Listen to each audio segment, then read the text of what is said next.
Hi friends, welcome to Kavyanayana cooking channel. ನಾನು ಸುಷ್ಮಾ. ಬನ್ನಿ, ಇವತ್ತು ಕ್ರಿಸ್ಮಸ್ ಹಬ್ಬದ ವಿಶೇಷವಾಗಿ ಪ್ಲಮ್ ಕೇಕ್ ಯಾವ ಥರ ಮಾಡೋದು ಅಂತ ತುಂಬ ಸರಳವಾಗಿ ಮನೆಯಲ್ಲಿ ತೋರಿಸ್ಕೊಡ್ತಾ ಇದ್ದೀನಿ. ಯಾವಾಗಲೂ ನೀವು ಬೇಕರಿಯಿಂದ ತಂದು ತಿಂದಿರ್ತೀರಾ, ಅದೇ ಟೇಸ್ಟಲ್ಲೇ ಮನೇಲಿ ಯಾವ ಥರ ಮಾಡೋದು ಅಂತ ತುಂಬ ಸರಳವಾಗಿ ತೋರಿಸ್ಕೊಡ್ತೀನಿ. ಸಮಯ ಕೂಡ ಜಾಸ್ತಿ ಬೇಕಾಗಲ್ಲ. ಕಡಿಮೆ ಸಾಮಗ್ರಿಯನ್ನು ಬಳಸಿ ಸಿಂಪಲ್ಲಾಗಿ ಪ್ಲಮ್ ಕೇಕ್ ಯಾವ ಥರ ಮಾಡೋದು ಅಂತ ತೋರಿಸ್ಕೊಡ್ತೀನಿ. ಇನ್ನು ಯಾರೆಲ್ಲ ಚಾನಲ್ಗೆ ಸಬ್ಸ್ಕ್ರೈಬ್ ಮಾಡ್ಕೊಂಡಿಲ್ಲ, ದಯವಿಟ್ಟು ಸಬ್ಸ್ಕ್ರೈಬ್ ಮಾಡ್ಕೊಂಡು ಸಪೋರ್ಟ್ ಮಾಡಿ ಫ್ರೆಂಡ್. ಹೇಗೆ ಮಾಡೋದು ಅಂತ ನೋಡೋಣ ಬನ್ನಿ. ನಾನೊಂದು ಕಿತ್ತಳೆ ಹಣ್ಣನ್ನ ತಗೊಂಡಿದ್ದೀನಿ ಫ್ರೆಂಡ್ಸ್. ಇವಾಗ ಇದನ್ನ ಮಧ್ಯಕ್ಕೆ ಕಟ್ ಮಾಡ್ಕೊಳ್ಳೋಣ. ನಮಗ್ ಜ್ಯೂಸ್ ಎಷ್ಟು ಬೇಕೋ ನೋಡ್ಕೊಂಡು ನಾವು ಕಿತ್ತಳೆ ಹಣ್ಣನ್ನ ತಗೋಬೇಕು. ನೋಡಿ, ಈ ತರ ಮಧ್ಯಕ್ಕೆ ಕಟ್ ಮಾಡ್ಕೊಂಡಿದ್ದೀನಿ. ಇವಾಗ ಒಂದು ಪ್ಲೇಟ್ ಅಲ್ಲಿ ನಾವು ರಸನೆಲ್ಲ ಹಿಂಡ್ಕೊಳ್ಳೋಣ. ನೀವು ಬೇಕಂದ್ರೆ ಮಿಕ್ಸಿಲಿ ಕೂಡ ಜ್ಯೂಸ್ ಮಾಡ್ಕೋಬಹುದು. ನೋಡಿ, ಈ ತರ ಜ್ಯೂಸ್ನ ಮಾಡ್ಕೋಬೇಕು.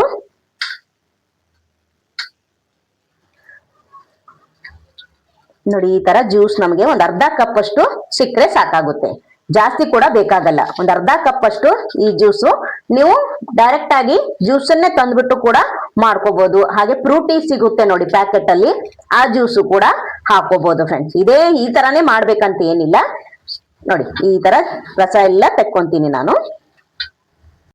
ನೋಡಿ, ಇಷ್ಟು ಜ್ಯೂಸು ಆಗಿದೆ ಫ್ರೆಂಡ್ಸ್. ನೀವು ಇದಕ್ಕಿಂತ ಜಾಸ್ತಿ ಕೂಡ ಜ್ಯೂಸ್ನ ಹಾಕೋಬಹುದು. ನಾನಿಲ್ಲಿ ಕಾಜಿನ ಬೌಲ್ ತಗೊಂಡಿದ್ದೀನಿ. ಇವಾಗ ಇದಕ್ಕೆ ಈ ಜ್ಯೂಸನ್ನ ಸೋಸ್ಕೊಳ್ಳೋಣ. ಅಂದ್ರೆ ಬೀಜ ಎಲ್ಲ ಇರುತ್ತಲ್ವಾ, ಈ ತರ ನೋಡಿ ಸೋಸ್ಕೋಬೇಕು. ನೀವು ಅಂಗಡಿಯಿಂದ ಆದ್ರೂ ಜ್ಯೂಸನ್ನ ತಂದು ಉಪಯೋಗಿಸಬಹುದು ಫ್ರೆಂಡ್ಸ್. ನಾವು ಮನೆಯಲ್ಲಿ ಆರೆಂಜ್ ಇತ್ತು, ಅದಕ್ಕೋಸ್ಕರ ನಾನು ಮನೆಯಲ್ಲೇನೆ ಈ ತರ ಜ್ಯೂಸ್ನ ಮಾಡ್ಕೊಂಡಿದ್ದೀನಿ ಫ್ರೆಂಡ್ಸ್. ಕಿತ್ತಳೆ ಹಣ್ಣಿನ ಜ್ಯೂಸ್ಗೆ ನಾನಿಲ್ಲಿ 2 ಟೇಬಲ್ ಸ್ಪೂನ್ ಅಷ್ಟು ಬಾದಾಮಿನ ಸಣ್ಣದಾಗಿ ಕಟ್ ಮಾಡಿ ಹಾಕೋತಾ ಇದ್ದೀನಿ. ಹಾಗೆ 2 ಟೇಬಲ್ ಸ್ಪೂನ್ ಅಷ್ಟು ಗೋಡಂಬಿ ಕೂಡ ಸಣ್ಣದಾಗಿ ಕಟ್ ಮಾಡಿ ಹಾಕೊಂಡಿದ್ದೀನಿ. ಹಾಗೆ 2 ಟೇಬಲ್ ಸ್ಪೂನ್ ಅಷ್ಟು ಕಪ್ಪು ದ್ರಾಕ್ಷಿನ ಕೂಡ ಸೇರಿಸ್ಕೊತಾ ಇದ್ದೀನಿ. ನಿಮ್ಮ ಹತ್ರ ಯಾವ್ದಿದೆಯೋ ಡ್ರೈ ಫ್ರೂಟ್ಸು ಅದನ್ನೇ ಸೇರಿಸ್ಕೊಳ್ಳಿ ಫ್ರೆಂಡ್ಸ್. ಹಾಗೆ 2 ಟೇಬಲ್ ಸ್ಪೂನ್ ಅಷ್ಟು ಗ್ರೀನ್ ದ್ರಾಕ್ಷಿ ಕೂಡ ಸೇರಿಸ್ಕೊತಾ ಇದ್ದೀನಿ. ನಿಮ್ಮ ಹತ್ರ ಯಾವ ಡ್ರೈ ಫ್ರೂಟ್ಸ್ ಇದೆಯೋ ಅದನ್ನ ಮಾತ್ರ ಸೇರಿಸ್ಕೊಳ್ಳಿ, ಇಲ್ಲ ಅಂದ್ರೆ ಪರವಾಗಿಲ್ಲ. ಇಷ್ಟೇ ಹಾಕ್ಬೇಕಂತ ಏನಿಲ್ಲ, ಸ್ವಲ್ಪ ಇದ್ರೂ ಕೂಡ ನಡೆಯುತ್ತೆ ಫ್ರೆಂಡ್ಸ್. ಹಾಗೆ 2 ಕಲರ್ ಇರೋದು ಟೂಟಿ ಫ್ರೂಟಿ ಇದೆ ನನ್ನ ಹತ್ರ. ನಿಮ್ಮ ಹತ್ರ ಎಷ್ಟು ಕಲರ್ ಇದೆ ಅದನ್ನ ಒಂದ್ ಸ್ವಲ್ಪ ಸ್ವಲ್ಪ ಕೂಡ ನೀವು ಹಾಕೋಬಹುದು. ಇದು ಕೂಡ ಅಷ್ಟೇ 2 ಟೇಬಲ್ ಸ್ಪೂನ್ ಅಷ್ಟು ಇದೆ ಫ್ರೆಂಡ್ಸ್. ಅದನ್ನು ಕೂಡ ಸೇರಿಸ್ಕೊತಾ ಇದ್ದೀನಿ. ಕ್ರಿಸ್ಮಸ್ ಅಂದ್ರೆ ಡ್ರೈ ಫ್ರೂಟ್ಸ್ ಎಲ್ಲ ಹಾಕಿನೇ ಪ್ಲಮ್ ಕೇಕ್ ಮಾಡ್ಬೇಕಲ್ವಾ, ಅದಕ್ಕೋಸ್ಕರ ನನ್ನ ಹತ್ರ ಯಾವ ಡ್ರೈ ಫ್ರೂಟ್ಸ್ ಇದೆಯೋ ಅದನ್ನ ಬಳಸಿ ನಾನು ಇವತ್ತು ಮಾಡಿ ತೋರಿಸ್ತಾ ಇದ್ದೀನಿ ಫ್ರೆಂಡ್ಸ್. ಹಾಗೆ ಇದು ಕುಂಬಳಕಾಯಿ ಬೀಜ 2 ಟೇಬಲ್ ಸ್ಪೂನ್ ಅಷ್ಟು ತಗೊಂಡಿದ್ದೀನಿ. ಬೀಜ ಕೂಡ ಅಷ್ಟೇ ಇದ್ರೆ ಹಾಕೊಳ್ಳಿ, ಇಲ್ಲ ಅಂದ್ರೆ ಗೋಡಂಬಿ, ಬಾದಾಮಿ, ಹಾಗೆ ವಾಲ್ನಟ್ ಇದ್ರೆ ವಾಲ್ನಟ್ ಹಾಕೊಳ್ಳಿ, ಇಲ್ಲ ಪಿಸ್ತಾ ಇದ್ರೆ ಪಿಸ್ತಾ ಹಾಕೊಳ್ಳಿ. ಏನು ಇಲ್ಲ ಅಂದ್ರೆ ನೀವು ದ್ರಾಕ್ಷಿ ಹಾಗೆ ಗೋಡಂಬಿ, ಬಾದಾಮಿ ಕೂಡ ಅಷ್ಟೇ ನೀವು ಹಾಕೋಬಹುದು. ಹಾಗೆ ಇಲ್ಲಿ ಕಲ್ಲಂಗಡಿ ಹಣ್ಣಿನ ಬೀಜ ಕೂಡ 2 ಟೇಬಲ್ ಸ್ಪೂನ್ ಅಷ್ಟು ಸೇರಿಸ್ಕೊತಾ ಇದ್ದೀನಿ. ಹಾಗೆ ನನ್ನ ಹತ್ರ ಚೆರ್ರಿ ಕೂಡ ಇತ್ತು, ಅದನ್ನು ಕೂಡ ಅಷ್ಟೇ 2 ಟೇಬಲ್ ಸ್ಪೂನ್ ಅಷ್ಟು ನಾನು ಸಣ್ಣದಾಗಿ ಕಟ್ ಮಾಡಿ ಸೇರಿಸ್ಕೊತಾ ಇದ್ದೀನಿ. ಇದಕ್ಕಿಂತ ನೀವು ಜಾಸ್ತಿ ಕೂಡ ಮಾಡ್ಕೋಬಹುದು, ಹಾಗೆ ಕಡಿಮೆ ಕೂಡ ಮಾಡ್ಕೋಬಹುದು ಫ್ರೆಂಡ್ಸ್. ಈಗ ನೋಡಿ, ಇದನ್ನೆಲ್ಲವನ್ನು ಚೆನ್ನಾಗಿ ಮಿಕ್ಸ್ ಮಾಡ್ಕೊಳ್ಳೋಣ. ಜ್ಯೂಸ್ ಅಲ್ಲಿ ಎಲ್ಲ ಇದು ನೆನಿಬೇಕು. ನಾವು ಒಂದ್ ಅರ್ಧ ಗಂಟೆ ಅಥವಾ ಟೈಮ್ ಇದೆ 1-2 ಗಂಟೆ ಇಡಿ. ನಿಮ್ಗೆ ಇನ್ನೂ ಟೈಮ್ ಇದೆ ಅಂದ್ರೆ ರಾತ್ರಿ ಇಡೀ ಕೂಡ ಇಡಬಹುದು ಫ್ರೆಂಡ್ಸ್. ಎಷ್ಟು ಡ್ರೈ ಫ್ರೂಟ್ಸ್ ಜ್ಯೂಸ್ ಅಲ್ಲಿ ನೆನಿತೈತೆ ನೋಡಿ, ಅಷ್ಟು ರುಚಿಯಾಗಿ ಬರುತ್ತೆ ಫ್ರೆಂಡ್ಸ್ ಪ್ಲಮ್ ಕೇಕು. ತುಂಬಾ ಅಂದ್ರೆ ತುಂಬಾ ರುಚಿಯಾಗಿರುತ್ತೆ. ನೀವು ಒಂದ್ಸಲ ಟ್ರೈ ಮಾಡಿದ್ರೆ ಮತ್ತೆ ಮತ್ತೆ ಮಾಡ್ಕೊಂತೀರಾ ಫ್ರೆಂಡ್ಸ್. ಕ್ರಿಸ್ಮಸ್ ಹಬ್ಬದ ವಿಶೇಷವಾಗಿ ಇವತ್ತು ನಾನು ಪ್ಲಮ್ ಕೇಕ್ ಯಾವ ತರ ಮಾಡೋದು ಅಂತ ತುಂಬಾ ಸರಳವಾಗಿ ತೋರಿಸ್ಕೊಡ್ತಾ ಇದ್ದೀನಿ. ಕಡಿಮೆ ಪದಾರ್ಥ ಹಾಗೆ ಮನೇಲೇ ಇರೋ ಸಾಮಾನನ್ನ ಬಳಸಿ ನಾವು ಪ್ಲಮ್ ಕೇಕ್ ಯಾವ ತರ ಮಾಡೋದು ಅಂತ ತೋರಿಸ್ಕೊಡ್ತೀನಿ. ಬೇಕರಿಯಿಂದ ತುಂಬಾ ರೇಟ್ ಇರುತ್ತೆ ಫ್ರೆಂಡ್ಸ್. ಅಷ್ಟು ರೇಟ್ ಕೊಟ್ಟು ತರೋದಕ್ಕಿಂತ ಮನೇಲೆ ನಾವು ಈ ತರ ಮಾಡ್ಕೊಂಡು ತಿನ್ಬೋದು. ನೋಡಿ, ನಿಮ್ಮ ಹತ್ರ ಯಾವ್ದಿದೆಯೋ ಅಷ್ಟ್ರಲ್ಲೇನೆ ನೀವು ಮಾಡ್ಕೋಬಹುದು ಫ್ರೆಂಡ್ಸ್. ನೋಡಿ, ಇಷ್ಟು ಚೆನ್ನಾಗಿ ಮಿಕ್ಸ್ ಮಾಡ್ಕೊಂಡಿದೀನಿ. ಎಲ್ಲದಕ್ಕೂ ಜ್ಯೂಸ್ ಹಿಡಿದಿದೆ. ಇವಾಗ ಇದನ್ನ ಕ್ಲೋಸ್ ಮಾಡೋಣ. ಮುಚ್ಚಳ ಮುಚ್ಚಿ, ನನ್ಗೆ ಟೈಮ್ ಇದೆ, ನಾನು ರಾತ್ರಿ ಇಡೀ ಬಿಡ್ತೀನಿ. ರಾತ್ರಿ ಇಡೀ ನೆನೆದಷ್ಟು ತುಂಬಾ ಚೆನ್ನಾಗಿ ಬರುತ್ತೆ ಕೇಕು. ನಿಮ್ಗೆ ಟೈಮ್ ಇಲ್ಲ ಅಂದ್ರೆ 2 ಅವರ್ ಇಡ್ಬೋದು, ಇಲ್ಲ 4 ಗಂಟೆ 5 ಗಂಟೆ ಆದ್ರೂ ಇಡ್ಬೋದು ಫ್ರೆಂಡ್ಸ್. ನಾನು ಇದನ್ನ ರಾತ್ರಿ ಇಡೀ ಜ್ಯೂಸ್ ಅಲ್ಲಿ ನೆನೆ ಇಟ್ಕೊಂತೀನಿ. ನೋಡಿ, ನಾನು ರಾತ್ರಿ ಇಡೀ ಡ್ರೈ ಫ್ರೂಟ್ಸ್ ನೆಲ್ಲ ಜ್ಯೂಸ್ ಅಲ್ಲಿ ನೆನೆ ಇಟ್ಕೊಂಡಿದ್ದೆ. ನೋಡಿ, ಓವರ್ ನೈಟ್ ಬಿಟ್ಟಿದ್ದೆ ನಾನು. ನೋಡಿ, ಎಷ್ಟು ಚೆನ್ನಾಗಿ ನೆನೆದಿದೆ ಅಲ್ವಾ. ಜ್ಯೂಸ್ ಎಲ್ಲ ಹೀರ್ಕೊಂಡಿದೆ ಫ್ರೆಂಡ್ಸ್. ನೋಡಿ, ಸ್ವಲ್ಪ ಕೂಡ ಜ್ಯೂಸ್ ಇಲ್ಲ, ಎಲ್ಲ ಡ್ರೈ ಫ್ರೂಟ್ಸ್ಗೆ ಜ್ಯೂಸು ಹೀರ್ಕೊಂಡಿದೆ. ಇವಾಗ ಹೀಗೆ ಇದನ್ನ ಮುಚ್ಚಿ ಸೈಡ್ ಅಲ್ಲಿ ಎತ್ತಿಟ್ಕೊಂಡು ಬ್ಯಾಟರ್ನ ರೆಡಿ ಮಾಡ್ಕೊಳ್ಳೋಣ. ಒಂದು ಮಿಕ್ಸಿಂಗ್ ಬೌಲ್ ನ ತಗೊಂಡಿದ್ದೀನಿ. 1 ಕಪ್ ಆಗುವಷ್ಟು ಗೋಧಿ ಹಿಟ್ಟನ್ನ ಸೇರಿಸ್ಕೊತಾ ಇದ್ದೀನಿ. ನೀವು ಬೇಕಂದ್ರೆ ಮೈದಾ ಹಿಟ್ಟು ಕೂಡ ಬಳಸ್ಕೋಬಹುದು. ನಾನು ಆರೋಗ್ಯ ದೃಷ್ಟಿಯಿಂದ ಗೋಧಿ ಹಿಟ್ಟನ್ನೇ ಬಳಸ್ತಾ ಇದ್ದೀನಿ ಫ್ರೆಂಡ್ಸ್. ನಾನು 1 ಕಪ್ ಅಷ್ಟು ಅಳತೆಯಲ್ಲಿ ತೋರಿಸ್ಕೊಡ್ತಾ ಇದ್ದೀನಿ. ನೀವು ಇದಕ್ಕಿಂತ ಜಾಸ್ತಿ ಕೂಡ ಮಾಡ್ಕೋಬಹುದು. ಅದೇ ಕಪ್ ಅಳತೆಯಲ್ಲಿ ಅರ್ಧ ಕಪ್ ಆಗುವಷ್ಟು ಬೆಲ್ಲದ ಪುಡಿನ ತಗೊಂಡಿದ್ದೀನಿ. ನೀವು ಇದಕ್ಕೆ ಸಕ್ಕರೆ ಕೂಡ ತಗೋಬಹುದು, ಇಲ್ಲ ಸಕ್ಕರೆ ಪೌಡರ್ ಮಾಡಿ ಕೂಡ ತಗೋಬಹುದು ಫ್ರೆಂಡ್ಸ್. ನಾನು ಬೆಲ್ಲನ ಬಳಸ್ತಾ ಇದ್ದೀನಿ. ಚೆನ್ನಾಗಿರೋ ಬೆಲ್ಲ ತಗೊಂಡಿದ್ದೀನಿ ಅಲ್ವಾ, ಅದಕ್ಕಾಗಿ ನಾನು ಸೋಸ್ಕೊಂಡಿಲ್ಲ, ಕರಗಿಸಿ. ನೀವು ಚೆನ್ನಾಗಿಲ್ದಿರೋ ಬೆಲ್ಲ ತಗೊಂಡ್ರೆ 1/4 ಕಪ್ ಅಷ್ಟು ನೀರು ಹಾಕಿ ಸೋದಿಸ್ಕೊಳ್ಳಿ. ಹಾಗೆ 3 ಟೇಬಲ್ ಸ್ಪೂನ್ ಆಗುವಷ್ಟು ಹಾಲಿನ ಪುಡಿನ ಸೇರಿಸ್ಕೊತಾ ಇದ್ದೀನಿ. ನಿಮ್ಮ ಹತ್ರ ಇದ್ರೆ ಸೇರಿಸ್ಕೊಳ್ಳಿ, ಇಲ್ಲ ಅಂದ್ರೆ ಸ್ಕಿಪ್ ಕೂಡ ಮಾಡಬಹುದು. ಜಾಯಿಕಾಯಿ ಪುಡಿನ ಸ್ವಲ್ಪ ತಗೊಂಡಿದ್ದೀನಿ ನೋಡಿ, ಇಷ್ಟು ತಗೊಂಡಿದ್ದೀನಿ.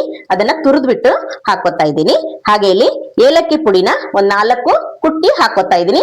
ಇದ್ರ ಬದಲು ನಿಮ್ಮ ಹತ್ರ ಕೇಕಿಗೆ ಹಾಕೋದು ವೆನಿಲಾ ಎಸೆನ್ಸ್ ಇದ್ರೆ ಅದನ್ನು ಕೂಡ ನೀವು ಬಳಸ್ಕೋಬಹುದು. ಅರ್ಧ ಚಮಚದಷ್ಟು ಶುಂಠಿ ಪುಡಿನ ಹಾಕೋತಾ ಇದ್ದೀನಿ, ಒಣ ಶುಂಠಿ ಪುಡಿ.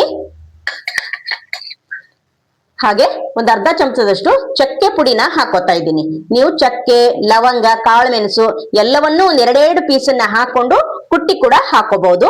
ನಾನಿಲ್ಲಿ ಚಕ್ಕೆ ಮಾತ್ರ ಪೀಸ್ ಮಾಡಿ ಹಾಕೋತಾ ಇರೋದು. ಹಾಗೆ ಶುಂಠಿ ಪೌಡರ್ ಕೂಡ, ಹಾಗೆ ಜಾಯಿಕಾಯಿ, ಇದೆಲ್ಲವನ್ನು ಡ್ರೈ ಮಿಕ್ಸ್ ಮಾಡ್ಕೊಳ್ಳೋಣ.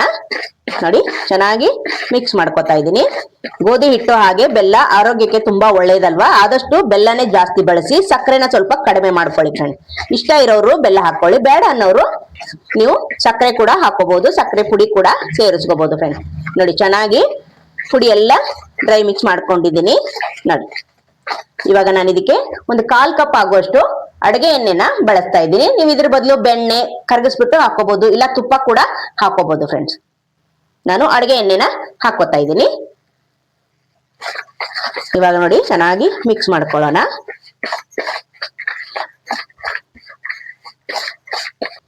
ನೋಡಿ, ಎಣ್ಣೆ ಹಾಕಿ ಚೆನ್ನಾಗಿ ಮಿಕ್ಸ್ ಮಾಡ್ಕೊಂಡಿದ್ದೀನಿ. ಈಗ ಡ್ರೈ ಫ್ರೂಟ್ಸ್ನೆಲ್ಲ ಹಾಕೊಳ್ಳೋಣ. ನೋಡಿ, ಸ್ವಲ್ಪ ಕೂಡ ರಸ ಇಲ್ಲ, ಎಲ್ಲ ಜ್ಯೂಸು ಹೀರ್ಕೊಂಡಿದೆ ಫ್ರೆಂಡ್ಸ್. ನೋಡಿ, ಮೇಲೆ ಚೆನ್ನಾಗಿ ಒಂದ್ಸಲ ಮಿಕ್ಸ್ ಮಾಡೋಣ. ನೋಡಿ, ಸ್ವಲ್ಪ ಗಟ್ಟಿ ಅನಿಸ್ತಾ ಇದೆ ಅಲ್ವಾ. ಇವಾಗ ಅರ್ಧ ಕಪ್ ಅಷ್ಟು ಕಾಯಿಸಿ ಆರಿರೋ ಹಾಲನ್ನ ತಗೊಂಡಿದ್ದೀನಿ. ಇವಾಗ ಅದನ್ನ ಸೇರಿಸ್ಕೊಂತೀನಿ, ಸ್ವಲ್ಪ ಸ್ವಲ್ಪ ಸೇರಿಸ್ಕೊಂತೀನಿ, ಒಟ್ಟಿಗೆ ಹಾಕೋದ್ ಬೇಡ.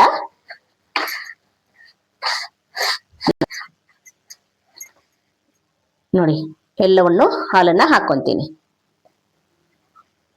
ಇವಾಗ ಮತ್ತೆ ಚೆನ್ನಾಗಿ ಮಿಕ್ಸ್ ಮಾಡ್ಕೊಳ್ಳೋಣ.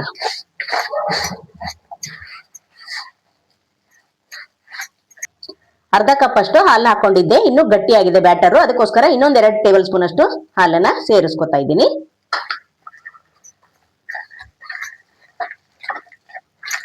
ನೀವು ಬೇಕಂದ್ರೆ ಅರ್ಧ ಹಾಲು ಅರ್ಧ ನೀರು ಕೂಡ ಸೇರಿಸ್ಕೋಬಹುದು. ಇಲ್ಲಿ 1/4 ಕಪ್ ಅಷ್ಟು ಹಾಲು ಬೇಕಾಗುತ್ತೆ ಫ್ರೆಂಡ್ಸ್. ನೋಡ್ಕೊಂಡು ಸ್ವಲ್ಪ ಸ್ವಲ್ಪ ಹಾಕೊಂಡು ಕಲಿಸ್ಕೋಬೇಕು. 1 ಟೀ ಚಮಚದಷ್ಟು ಬೇಕಿಂಗ್ ಸೋಡಾನ ಸೇರಿಸ್ಕೊತಾ ಇದ್ದೀನಿ. ಹಾಗೆ 1/4 ಚಮಚದಷ್ಟು ಅಡುಗೆ ಸೋಡಾ ಕೂಡ ಸೇರಿಸ್ಕೊತಾ ಇದ್ದೀನಿ. ಇದ್ರ ಬದಲು ಈನೋ ಕೂಡ ಸೇರಿಸ್ಕೋಬಹುದು. ಅರ್ಧ ಸ್ಪೂನ್ ಅಷ್ಟು ವಿನೆಗರ್ನ ಸೇರಿಸ್ಕೊಂತೀನಿ. ಇವಾಗ ನೋಡಿ, ಚೆನ್ನಾಗಿ ಮಿಕ್ಸ್ ಮಾಡ್ಕೊಳ್ಳೋಣ. ಇಷ್ಟು ಗಟ್ಟಿಯಾಗಿನೇ ಇರ್ಲಿ, ತುಂಬಾ ತೆಳು ಮಾಡ್ಕೊಳಕ್ ಹೋಗ್ಬೇಡಿ. ನೋಡಿ, ಹಾಗೆ ಸೋಡಾ ಹಾಕಿದ್ಮೇಲೆ ತುಂಬಾ ಹೊತ್ತು ಹೊರಗಡೆ ಇಡಬಾರ್ದು. ಟಿನ್ಗೆ ಮುಂಚೆನೆ ತುಪ್ಪ ಹಚ್ಚಿ ಬೇಕಿಂಗ್ ಪೇಪರ್ ಇಟ್ಕೊಂಡು ರೆಡಿ ಮಾಡಿ ಇಟ್ಕೋಬೇಕು. ಕೇಕ್ ಮಾಡೋ ಟಿನ್ ಇದ್ರ ಅದಕ್ಕೆ ಹಾಕೊಳ್ಳಿ, ಇಲ್ಲ ಅಂದ್ರೆ ಯಾವ್ದಾದ್ರು ಪಾತ್ರೆಗಾದ್ರೂ ಹಾಕೋಬಹುದು ಫ್ರೆಂಡ್ಸ್. ನೋಡಿ, ಈಗ ಚೆನ್ನಾಗಿ ಮಿಕ್ಸ್ ಮಾಡ್ಕೊಂಡಿದ್ದೀನಿ. ನಾನಿಲ್ಲಿ ಪಾತ್ರೆನ ರೆಡಿ ಮಾಡಿ ಇಟ್ಕೊಂಡಿದ್ದೀನಿ. ನೋಡಿ, ಈ ತರ ಬೇಕಿಂಗ್ ಪೇಪರ್ ಹಾಕೊಂಡು ಎಣ್ಣೆ ಹಚ್ಚಿ ರೆಡಿ ಮಾಡಿ ಇಟ್ಕೊಂಡಿದ್ದೀನಿ ಫ್ರೆಂಡ್ಸ್. ಇವಾಗ ಬ್ಯಾಟರ್ನ ಇದಕ್ಕೆ ಸೇರಿಸ್ಕೊಳ್ಳೋಣ. ನೋಡಿ, ಇವಾಗ ಬ್ಯಾಟರ್ ಹಾಕೋತೀನಿ. ನೋಡಿ, ಈ ತರ ಇರ್ಬೇಕು, ತುಂಬಾ ತೆಳು ಮಾಡ್ಕೊಳಕ್ ಹೋಗ್ಬೇಡಿ. ನೋಡಿ, ಬ್ಯಾಟರ್ ಹಾಕಿದ್ಮೇಲೆ ನೆಲಕ್ಕೆ ಒಂದ್ಸಲ ಟ್ಯಾಪ್ ಮಾಡಿ, ಈ ತರ ಏರ್ ಬಬಲ್ಸ್ ಇದ್ರೆ ಹೋಗ್ಬಿಡುತ್ತಂತಷ್ಟೇ. ನೋಡಿ, ಈ ತರ ನಾನು ಮೇಲೆ ಟೂಟಿ ಫ್ರೂಟಿ ಸ್ವಲ್ಪ ಗಾರ್ಲಿಶ್ ಮಾಡ್ಕೊಂತೀನಿ. ನಿಮಗೆ ಬೇಕಂದ್ರೆ ಹಾಕೊಳ್ಳಿ, ಬೇಡ ಅಂದ್ರೆ ಸ್ಕಿಪ್ ಕೂಡ ಮಾಡ್ಬೋದು ಫ್ರೆಂಡ್ಸ್. ಹಾಗೆ ನಿಮ್ಮ ಹತ್ರ ಯಾವ್ದಿದೆಯೋ ಅದಲ್ಲೇ ಮಾಡ್ಕೊಳ್ಳಿ. ಕ್ರಿಸ್ಮಸ್ ಹಬ್ಬಕ್ಕೆ ವಿಶೇಷವಾಗಿ ಪ್ಲಮ್ ಕೇಕ್ ಯಾವ ತರ ಮಾಡೋದು ಅಂತ ಸರಳವಾಗಿ ತೋರಿಸ್ಕೊಡ್ತಾ ಇದ್ದೀನಿ. ನೀವು ಒಂದ್ಸಲ ಟ್ರೈ ಮಾಡಿದ್ರೆ ಮತ್ತೆ ಮತ್ತೆ ಮಾಡ್ಕೊಂತೀರಾ ಫ್ರೆಂಡ್ಸ್. ನೋಡಿ, ಎಷ್ಟು ಡ್ರೈ ಫ್ರೂಟ್ಸ್ ಹಾಕ್ತೀವೋ ಅಷ್ಟು ಚೆನ್ನಾಗಿರುತ್ತೆ.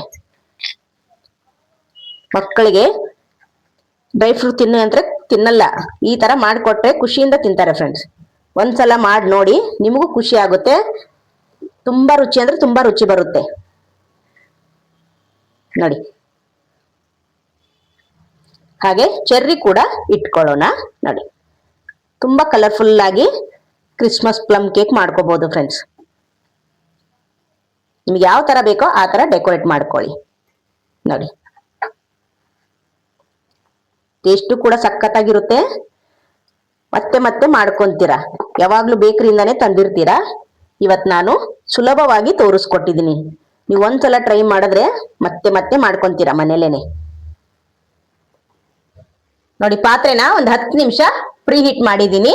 ಕೆಳಗಡೆ ನಾನು ಪುಡಿ ಉಪ್ಪನ್ನ ಹಾಕೊಂಡಿದ್ದೀನಿ. ಆಲ್ರೆಡಿ ಅದನ್ನ ಉಪಯೋಗಿಸಿದ್ದೀನಿ, ಪರವಾಗಿಲ್ಲ, ಏನಾಗಲ್ಲ ನೋಡಿ. ಕೇಕ್ ಟಿನ್ನ ಇದ್ರೊಳಗಡೆ ಮಧ್ಯದಲ್ಲೇನೆ ಇಟ್ಕೊಂತೀನಿ. ನೀವು ಸ್ಟ್ಯಾಂಡ್ ಬೇಕಾದ್ರೆ ಹಾಕಿ ಕೂಡ ಇಟ್ಕೋಬಹುದು. ನಾನು ಸ್ಟ್ಯಾಂಡ್ ಏನು ಇಡ್ತಾ ಇಲ್ಲ, ಹಾಗೆ ಇಡ್ತಾ ಇದ್ದೀನಿ ಉಪ್ಪಿನ ಮೇಲೆ. ಇವಾಗ ನೋಡಿ, ಚೆನ್ನಾಗಿ ಇದನ್ನ ಟೈಟ್ ಆಗಿ ಮುಚ್ಚಬೇಕು ನೋಡಿ. ಈ ತರ ಟೈಟ್ ಆಗಿ ಮುಚ್ಚಿ 40 ರಿಂದ 45 ನಿಮಿಷ ಬೇಯಿಸ್ಕೊಂತೀನಿ. ಇದು ಪ್ಲಮ್ ಕೇಕ್ ಆಗಿರೋದ್ರಿಂದ ಒಂದ್ 10 ನಿಮಿಷ ಹೆಚ್ಚು ಕಡಿಮೆ ಕೂಡ ಆಗ್ಬೋದು. ನಿಮಗೆ ಎಷ್ಟು ಟೈಮ್ ಬೇಯುತ್ತೆ ಅಂತ ನಾನು ನಿಮಗೆ ಹೇಳ್ತೀನಿ ಕೊನೆಯಲ್ಲಿ. ಇವಾಗ ಇದನ್ನ ಲೋ ಫ್ಲೇಮ್ ಅಲ್ಲೇನೆ ಬೇಯಿಸ್ಕೊಂತೀನಿ ನೋಡಿ. ಫ್ರೆಂಡ್ಸ್, ಕೇಕ್ ಬೆಂದಾದ್ಮೇಲೆ ತೋರಿಸ್ಕೊಡ್ತಾ ಇದ್ದೀನಿ ನೋಡಿ. ಟೂತ್ ಪಿಕ್ ಅಲ್ಲಿ ನಾನು ಚೆಕ್ ಮಾಡಿದ್ದೆ, ಕೇಕ್ ಕರೆಕ್ಟ್ ಆಗಿ ಬೆಂದಿತ್ತು. ನಾನು ಹೇಳಿದ್ದೆ ನಿಮಗೆ 40 ರಿಂದ 45 ನಿಮಿಷ ಬೇಯಿಸ್ಕೊಳ್ಳೋಕೆ ಬೇಕಾಗುತ್ತೆ ಅಂತ. ಆದ್ರೆ ಇದು ಟೋಟಲ್ ಆಗಿ 1 ಗಂಟೆ 20 ನಿಮಿಷ ತಗೊಂಡಿದೆ ಫ್ರೆಂಡ್ಸ್. ಯಾಕಂದ್ರೆ ಡ್ರೈ ಫ್ರೂಟ್ಸ್ ಎಲ್ಲ ಹಾಕಿರ್ತೀವಲ್ವಾ, ಅದಕ್ಕೋಸ್ಕರ ಸ್ವಲ್ಪ ಬೇಯೋದು ಸ್ವಲ್ಪ ಲೇಟ್ ಆಗುತ್ತೆ. ಮಾಮೂಲಿ ಕೇಕ್ ಆದ್ರೆ, ನಾರ್ಮಲ್ ಕೇಕ್ ಆದ್ರೆ ಒಂದು 45 ನಿಮಿಷ ತಗೊಳುತ್ತೆ ಫ್ರೆಂಡ್ಸ್. ಇವಾಗ ನೋಡಿ, ಚೆನ್ನಾಗಿ ಆಗಿದೆ. ನೋಡ್ತಾ ಇದ್ದೀರಾ, ಬಾಯಿಗೆ ನೀರ್ ಬರ್ತಾ ಇದೆ ಅಲ್ವಾ. ಕ್ರಿಸ್ಮಸ್ ಹಬ್ಬದ ವಿಶೇಷ ಪ್ಲಮ್ ಕೇಕ್ ಯಾವ ತರ ಮಾಡೋದಂತ ನೋಡ್ಕೊತಾ ಇದ್ದೀರಾ. ನೀವು ಒಂದ್ಸಲ ಟ್ರೈ ಮಾಡಿದ್ರೆ ನಿಮ್ಗೂ ಕೂಡ ಇಷ್ಟ ಆಗುತ್ತೆ. ಇವಾಗ ಇದನ್ನ ಅನ್ಮೋಲ್ಡ್ ಮಾಡ್ಕೊಳ್ಳೋಣ. 1-2 ಸತಿ ಈ ತರ ಟ್ಯಾಪ್ ಮಾಡಿದ್ರೆ ನೋಡಿ, ತಟ್ಟೆಲಿ ಆರಾಮಾಗಿ ಬರುತ್ತೆ ನೋಡಿ. ಪಾತ್ರೆಗೆ ಸ್ವಲ್ಪ ಕೂಡ ಅಂಟಿಲ್ಲ ಫ್ರೆಂಡ್ಸ್. ನೋಡಿ ಎಷ್ಟು ಸುಲಭವಾಗಿ ಬಂದಿದೆ ಅಲ್ವಾ. ನಾನು ಸೈಡಲ್ಲಿ ಪೇಪರ್ ಹಾಕಿದ್ದೆ, ಹಾಗೆ ಮಧ್ಯಕ್ಕೂ ಪೇಪರ್ ಹಾಕಿದ್ದೆ ಫ್ರೆಂಡ್ಸ್. ನೋಡಿ ಈ ತರ ನೋಡಿ ಫ್ರೆಂಡ್ಸ್, ಸೂಪರ್ ಅಲ್ವಾ. ಯಾವ ಬೇಕರಿಗಿಂತನೂ ಪ್ಲಮ್ ಕೇಕು ಕಡಿಮೆ ಇಲ್ಲ ಫ್ರೆಂಡ್ಸ್. ನೀವೇ ಮನೇಲೆ ಮಾಡ್ಕೋಬಹುದು, ಕಡಿಮೆ ಪದಾರ್ಥ ಹಾಗೆ ಕಡಿಮೆ ಸಾಮಗ್ರಿ ಬಳಸಿ ಮಾಡ್ಕೋಬಹುದು ಫ್ರೆಂಡ್. ನೋಡಿ ಎಷ್ಟು ಚೆನ್ನಾಗಿ ಬಂದಿದೆ ಅಲ್ವಾ, ಸೂಪರ್. ಯಾವ ಸೈಜ್ ಬೇಕೋ ಆ ಸೈಜು ಕಟ್ ಮಾಡ್ಕೊಳ್ಳೋಣ ಫ್ರೆಂಡ್ಸ್. ನೋಡಿ ಇಷ್ಟು ಸಾಫ್ಟ್ ಆಗಿ ಸ್ಪಾಂಜಿ ಆಗಿ ಬಂದಿದೆ ಅಂದ್ರೆ ನೀವು ಹೊರಗಡೆಯಿಂದ ತರೋದೇ ಇಲ್ಲ ಫ್ರೆಂಡ್ಸ್. ಮನೆಯಲ್ಲೇನೆ ನೀವೇ ಮಾಡ್ಕೊಂತೀರಾ, ಅಷ್ಟು ಸರಳವಾಗಿ ಮಾಡ್ಕೋಬಹುದು ಫ್ರೆಂಡ್ಸ್. ನೋಡಿ ಸೂಪರ್. ನೋಡಿ ಎಷ್ಟು ಚೆನ್ನಾಗಿ ಸ್ಪಾಂಜಿ ಆಗಿ ಬಂದಿದೆ ಅಂತ ನೋಡ್ತಾ ಇದ್ದೀರಾ. ಡ್ರೈ ಫ್ರೂಟ್ಸ್ ಇದೇ ಹಾಕೋಬೇಕಂತ ಏನಿಲ್ಲ, ನಿಮ್ಮ ಹತ್ರ ಯಾವ್ದಿದೆಯೋ ಅದೇ ಡ್ರೈ ಫ್ರೂಟ್ಸ್ ನ ನೀವು ಬಳಸ್ಕೋಬಹುದು ಫ್ರೆಂಡ್ಸ್. ನೋಡಿ ತುಂಬಾ ಚೆನ್ನಾಗಿ ಬಂದಿದೆ. ನೀವು ಒಂದ್ಸಲ ಟ್ರೈ ಮಾಡಿದ್ರೆ ಮತ್ತೆ ಮತ್ತೆ ಮಾಡ್ಕೊಂತೀರಾ ಫ್ರೆಂಡ್ಸ್. ಈ ವಿಡಿಯೋ ನಿಮ್ಗೆ ಇಷ್ಟವಾಗಿದೆ ಅಂತ ಭಾವಿಸ್ತೀನಿ.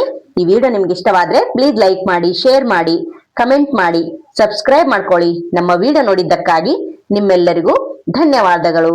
Thank you for watching. ನಮಸ್ಕಾರ ಫ್ರೆಂಡ್ಸ್.